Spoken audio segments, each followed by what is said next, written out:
Getting back to Adams' comments on the NFL, is the league fair to defensive players? No, not at all. I think everybody knows that. And I think that, where it really, really heightens or gets your eye up or your back up just a little bit is in this regard. The more stringent and the more tough you are on defenses, the more you compromise them, obviously it facilitates more points being scored. The more offense you have, the more points that's being scored. All of a sudden, you got fantasy football playing public going crazy and things of that nature. In other words, there's tangible evidence that it's more profitable for the NFL to compromise defenses because the more offense you have, they hide behind entertainment and all of this other stuff. But ultimately, that numbers game that you're playing facilitates things for fantasy football lovers and beyond. And so when you look at it from that perspective, and by the way, it's not just in football. If you recall, Max, they did it in basketball as well.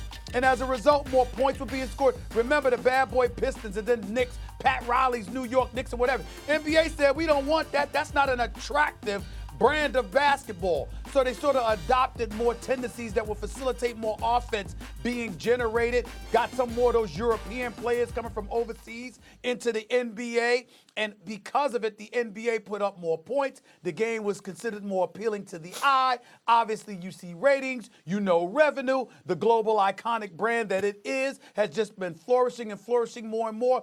And in a roundabout way, that's basically what the NFL has been doing. I remember last year, it was around mid-November, I think, I read an article where it was talking about, at that particular moment in time, 31 quarterbacks in the National Football League was completing about 60% of their passes. Okay? About 60% of their passes. I mean, when you look at it from that perspective, you just recognize how unfair it is and how these defensive players have been compromised. But I still put some of the onus on the defensive players in this regard. You know what time it is. You know what they're doing, and you know why. So you have to do a better job of policing yourself. I think Jamal Adams had a point with that hit. It was right in the chest area. It wasn't to the head. It wasn't even too low, that kind of stuff. But it was at the quarterback. And when you do that during a week where Drew Brees goes down, Big Ben Roethlisberger goes down, there's questions about Cam Newton, Sam Darnold is out with mono and what have you.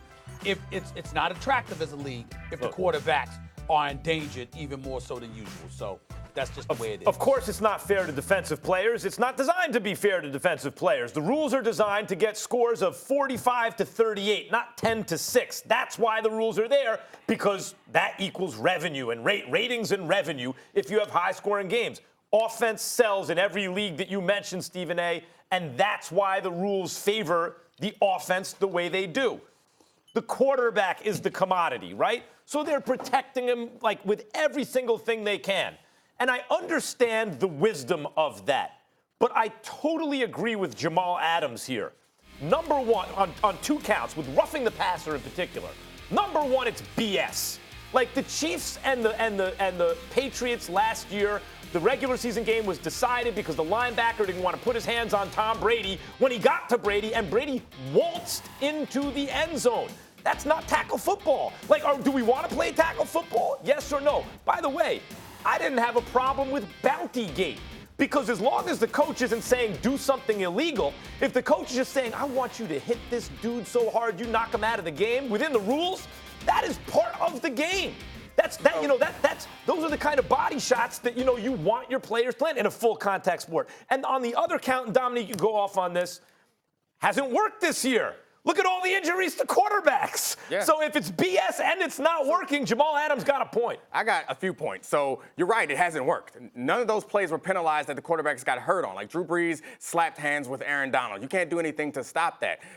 Sam Darnold got mono. What are you going to do? I'm sorry, Dominique. What did you say did not work? I'm sorry, I lost you. I'm saying that the rule changes haven't seemed to work to protect the quarterbacks in a way that we want. And we can't continue to change rules. I don't know how we're going to legislate out a hand slap from Aaron Donald to Drew Brees, or how we're going to legislate a way to keep Sam Darnold from getting hurt. Like, we can't make a rule that there's no kissing. Like, he got mono. We can't do anything. No spin the about bottle that. after six like, periods, What Sam are we Darnold. going to do? And I think the We point you don't guys know made, officially that it was because of kissing. well, but go either ahead. way, just to lower the risk, that's fine. But what are we going to do? You brought up basketball as an example and saying that it got more profitable. I understand that people want to do that, but I could bring up baseball as a counterexample where people believe that the ball has been juiced, and people also believe that has made the game more boring. So I think that there is some danger to have some unforeseen consequence when you're trying to doctor a game in this way. And I do have a problem with them making it harder and harder for defensive players. We recognize that this is an entertainment product, and you want your stars there. You want the Brad Pitts or Leonardo DiCaprio or whoever else, the star guy. You want him to be there on Monday night, Sunday night, because more people will watch, which means more money in all of our pockets. We recognize that, but guys are out here pump faking. Like, and there was nothing that Jamal Adams could do in that situation if we are playing tackle football, and it's been inconsistent. The rulings have been inconsistent along the way. Well, the players want some consistency, and it's also just feels unfair to put the obligation on the defense to keep the quarterbacks healthy. Why is it not the quarterback's obligation to keep themselves safe? Right, real quick, there's a difference between a hard hit, which Jamal Adams put on a quarterback, and extra sauce, right? When you take the quarterback and the play's over and you drive him into the ground. I get saying no extra sauce, but just extra sauce on the hit itself, stop it. He hit him hard. It's what he's supposed to do. Thanks for watching ESPN on YouTube. For more sports highlights and analysis, be sure to download the ESPN app. And for live streaming sports and premium content, subscribe to ESPN+.